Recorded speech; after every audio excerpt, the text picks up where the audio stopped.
বিশ্ব সংবাদে আপনাকে স্বাগত।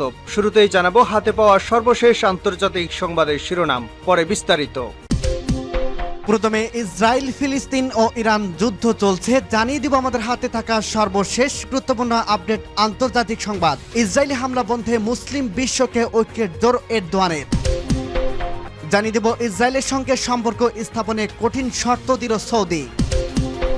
আরো জানিয়ে দেব গ্রেপ্তারি পরোয়ানা জারি হলে ফিলিস্তিন কর্তৃপক্ষকে শাস্তি দেবে ইসরায়েল। এবং আরো জানিয়ে দিব যুক্তরাষ্ট্রের দাবি প্রত্যাখ্যান রাশিয়া ইউক্রেনের রাসায়নিক অস্ত্র ব্যবহার হয়নি। এদিকে আরো জানিয়ে দিব অনলাইনে ইসরায়েলি বিরোধী মন্তব্য করলে সত্যি কি গ্রেপ্তার করছে সৌদি। এবং সর্বশেষ জানিয়ে দিব মার্কিন বাহিনীর উপর হামলার পরিকল্পনা নেই হামাসের। শুনছিলেন সংবাদ শিরোনাম, এরপর বিস্তারিত। তার আগে অনুরোধ থাকবে, ভিডিওটি যদি ভালো লেগে থাকে ভিডিওটিতে একটি লাইক এবং কমেন্ট করে জানিয়ে দিন ভিডিও সম্পর্কে আপনার মূল্যবান মতামত, এবং আরো কমেন্ট করে জানিয়ে দিন ভিডিওটি আপনি কোথা থেকে দেখছেন এবং শুনছেন। ইসরায়েলি হামলা বন্ধে মুসলিম বিশ্বের ঐক্য জোর এরদোয়ানের। গাজায় ইসরায়েলি হামলা বন্ধে ঐক্যবদ্ধভাবে কাজ করার জন্য মুসলিম বিশ্বের প্রতি আহ্বান জানিয়েছেন তুরস্কের প্রেসিডেন্ট এরদোয়ান। এক প্রতিবেদনে এ তথ্য জানিয়েছে বার্তা সংস্থা আনাদোলু এজেন্সি। প্রতিবেদনে আরো বলা হয়েছে, গাজা ইসরায়েলি হামলা বন্ধে নিশ্চিত করতে বৃহস্পতিবার মুসলিম বিশ্বের প্রতি ঐক্যবদ্ধভাবে কাজ করার আহ্বান জানান এরদোয়ান।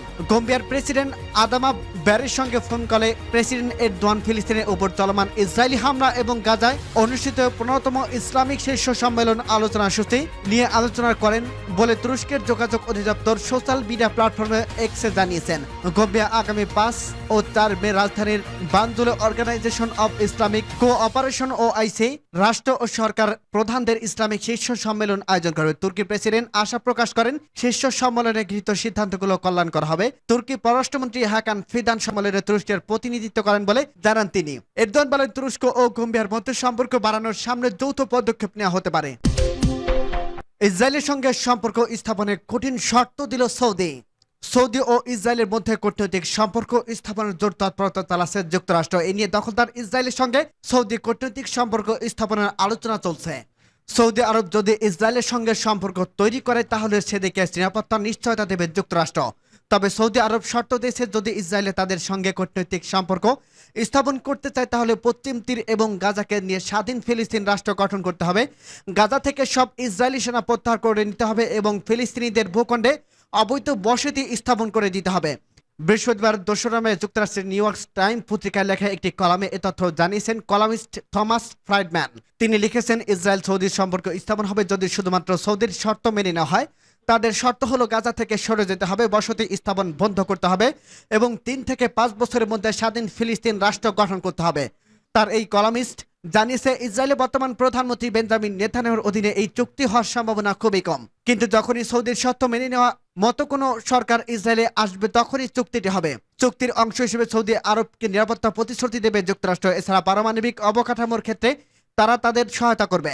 উল্লেখ্য, সৌদি আরব এখন পর্যন্ত ইসরায়েলকে স্বীকৃতি এবং মার্কিন মধ্যস্থার 2020 সালে আব্রাহাম অ্যাক্টেও যোগ দেয়নি।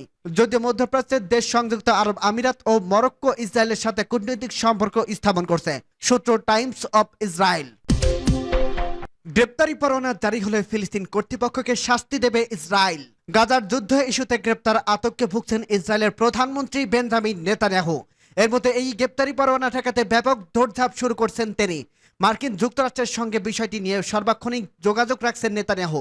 আমেরিকাও বিষয়টি প্রতিরোধ নানা তৎপরতা শুরু করছে। আন্তর্জাতিক অপরাধ আদালতে ICC সংশ্লিষ্ট বিচারকদের বিরুদ্ধে নিষেধাজ্ঞার কথা ভাবছে দেশটি। এই পরিস্থিতিতে ফিলিস্তিন কর্তৃপক্ষকে টেনে আনলে ইসরায়েল। 2 ইসরায়েলি এবং মার্কিন কর্মকর্তা উদ্ধৃত দিয়ে গণমাধ্যমের প্রতিবেদনে দাবি করা হয়েছে, ইসরায়েলি সরকার বাইডেন প্রশাসনকে সতর্ক করে বলেছেন যে যদি আন্তর্জাতিক অপরাধ আদালত ICC ইসরায়েলি নেতাদের বিরুদ্ধে গ্রেপ্তারি পরোয়ানা জারি করে তাহলে তারা ফিলিস্তিন কর্তৃপক্ষের বিরুদ্ধে প্রতিক্রিয়া শুরু করবে, যা তাদেরকে পতনের দিকে নিয়ে যাবে। সম্প্রতি ইসরায়েলি গণমাধ্যমের খবরে জানা যায়, ICC ইসরায়েলি প্রধানমন্ত্রী বেঞ্জামিন নেতানিয়াহুর সামরিক বাহিনী প্রধান হার্জি হাবিল এবং প্রতিরক্ষামন্ত্রী ইয়েভ গ্যালেন্টের বিরুদ্ধে গ্রেপ্তারি পরোয়ানা জারি করার প্রস্তুতি নিচ্ছে। নেতানিয়াহু বলছে, যদি গ্রেপ্তারি পরোয়ানা জারি করা হয় তবে এটি ঐতিহাসিক বিপর্যয়ের একটি কেলেঙ্কারি হবে। মার্কিন গণমাধ্যম এক্সিওস প্রতিবেদনে দাবি করছে, ইসরায়েলি কর্মকর্তাদের বিরুদ্ধে গ্রেপ্তারি পরোয়ানা জারি হলে তারা ফিলিস্তিন কর্তৃপক্ষের কর রাজস্ব স্থানান্তর বন্ধ করে দেবে। আর এমন পদক্ষেপ নেবে ফিলিস্তিন কর্তৃপক্ষকে দেউলিয়া করে দেবে। প্রসঙ্গত, ইসরায়েল ফিলিস্তিন কর্তৃপক্ষে বক্স ট্যাক্স সংগ্রহ করে এবং 1994 সালে আসলে চুক্তির অধীনে তাদেরকে মাসিক ভিত্তিতে তা স্থানান্তর করে। যুক্তরাষ্ট্রের দাবি প্রত্যাখ্যান করছে রাশিয়া ইউক্রেনের রাসায়নিক অস্ত্র ব্যবহার হয়নি। ইউক্রেনের রাশিয়া রাসায়নিক অস্ত্র ব্যবহার করছে বলে যুক্তরাষ্ট্র যে দাবি করছে তা প্রত্যাখ্যান করছে মস্কো। গত বৃহস্পতিবার এক বিবৃতিতে বিষয়টি নিয়ে নিজ দেশের অবস্থান স্পষ্ট করেন রুশ প্রেসিডেন্ট দপ্তর ক্রেমলিন মুখপাত্র দিমিত্রি পেসকভ। আন্তর্জাতিক কোনো চুক্তি লঙ্ঘন হয়নি জানিয়ে তিনি বলেন, আন্তর্জাতিক আইনের প্রতি রাশিয়া প্রতিশ্রুতিবদ্ধ। গত বুধবার যুক্তরাষ্ট্রের পররাষ্ট্র মন্ত্রণালয় দাবি করে ইউক্রেনের বিরুদ্ধে রাসায়নিক অস্ত্র ক্লোরোপ্রিটিন ব্যবহার করছে রাশিয়া। এর মধ্যে দিয়ে রাসায়নিক অস্ত্র চুক্তি সিডব্লিউসি লঙ্ঘন করছে মস্কো। এমন অভিযোগের বিষয়ে দিমিত্রি পেসকভ বলেন, সব সময়ের মতো তাদেরকে এবারের অভিযোগও পুরোপুরি ভিত্তিহীন। মার্কিন পররাষ্ট্র দপ্তরের কর্মকর্তা দাবি করেন, ইউক্রেনের বিরুদ্ধে যুদ্ধে জয়লাভ করতে দম বন্ধ করা রাসায়নিক ক্লোরোপ্রিটিন ব্যবহার করছে ক্রেমলিন। এর ফলে রাশিয়া অস্ত্র ব্যবহার নিয়ে আন্তর্জাতিক চুক্তি ভঙ্গ করছে বলে অভিযোগ করা হয়েছে। রাসায়নিক অস্ত্র চুক্তিতে রাশিয়া সহ বিশ্বের 193টি দেশ স্বাক্ষর করেছে। এই চুক্তির অধীনে নতুন রাসায়নিক অস্ত্র তৈরি বা অর্জন নিষিদ্ধ করা হয়েছে। স্বাক্ষর করা দেশগুলো এই চুক্তি মেনে চলছে কিনা তার উপর নজরদারি করার জন্য একটি আন্তর্জাতিক সংস্থা রয়েছে। সংস্থাটির বর্ণমতে, রাসায়নিক অস্ত্র হলো এমন একটি পদার্থ যার বিষাক্ত বৈশিষ্ট্যগুলোর মাধ্যমে স্থগিত মৃত্যু বা ক্ষতি করতে ব্যবহৃত হয়। মার্কিন কর্তৃপক্ষ অভিযোগ করছে, রাশিয়া সুরক্ষিত অবস্থান থেকে ইউক্রেনের বাহিনীকে সরিয়ে দিতে ক্লোরোপ্রিটিন রাসায়নিক এজেন্ট ব্যবহার করছে। এটি একটি তৈলাক্ত পদার্থ যা দ্বিতীয় বিশ্বযুদ্ধের সময় ব্যাপকভাবে ব্যবহৃত হয়েছিল। যুক্তরাষ্ট্রের রোগ নিরাময় ও নিরাময় কেন্দ্র সিডিসির তথ্য অনুযায়ী ক্লোরোপ্রিটিনের সংস্পর্শে মানুষের ফুসফুস, ত্বক ও ত্বকের জ্বালা সৃষ্টি হয়, পাশাপাশি বমি বমি ভাব এবং ডায়রিয়া হতে পারে। এই রাসায়নিক শ্বাসরোধ এজেন্ট হিসেবে তালিকাভুক্ত করছে রাসায়নিক অস্ত্রের ওপর নজরদারি করা আন্তর্জাতিক সংস্থা Organisation for the Prohibition of Chemical ওয়েপনস।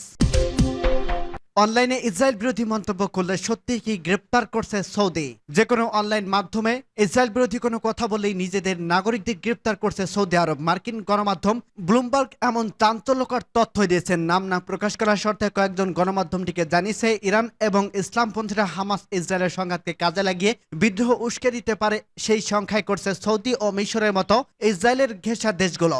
যদিও ইসরায়েলের সাথে সৌদির এখনো আনুষ্ঠানিক কোনো সম্পর্ক নেই। এক দশকের বেশি সময় আগের আরব বসন্তের স্মৃতি এখনো তাড়িয়ে বেড়াচ্ছে আরব শাসকদের। এই পুনরাবৃত্তি এড়াতে মরিয়া সবাই ইসরায়েল বিরোধী মনোভাব প্রকাশের কারণে যারা গ্রেপ্তার হয়েছেন তাদের মধ্যে সৌদি প্রিন্স মোহাম্মদ বিন সালমানের একটি প্রকল্পের কাজ করা কোম্পানি একজন সর্বোচ্চ কর্মকর্তা রয়েছেন বলে জানা গেছে। ব্লুমবার্গের প্রতিবেদনে বলা হয়েছে, একজন ব্যক্তি সৌদি আরবে মার্কিন ফাস্টফুড বয়কট করার আহ্বান জানিয়ে গ্রেপ্তার শিকার হয়েছেন। এছাড়া ইসরায়েলকে কখনো ক্ষমা করা উচিত নয় এমন মন্তব্য করায় একজন মিডিয়া ব্যক্তিত্বকে আটক করেছে সৌদি কর্তৃপক্ষ।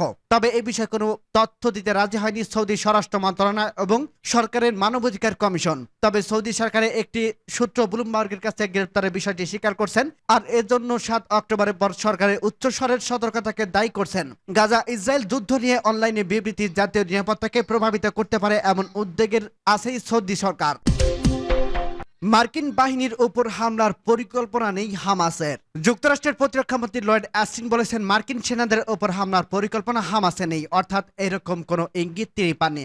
গাজায় যুদ্ধ চলছে, এখনো অনেক কিছু হতে পারে বা অনেক কিছুই ঘটতে পারে। বর্তমান গাজা উপকূলে সাময়িকভাবে জোট নির্মাণ করছে যুক্তরাষ্ট্র, যেখানে 1000-এর মতো মার্কিন সেনা কাজ করছে। মূলত গাজায় ত্রাণ সহায়তা সরবরাহ করতে এমন জোট নির্মাণ করা হচ্ছে। তবে এই নির্মাণ কাজ চলাকালীন সেনা গাজায় ভূখণ্ডে পা রাখতে নিষেধ করছেন মার্কিন প্রেসিডেন্ট জো বাইডেন। গাজায় ইসরায়েলি বাহিনীর হামলার প্রতিদিনই প্রাণ হারাচ্ছে নিরীহ ফিলিস্তিনিরা। সেখানে দীর্ঘদিনের সংঘাতের কারণে খাদ্য সংকট তীব্র হয়ে উঠছে।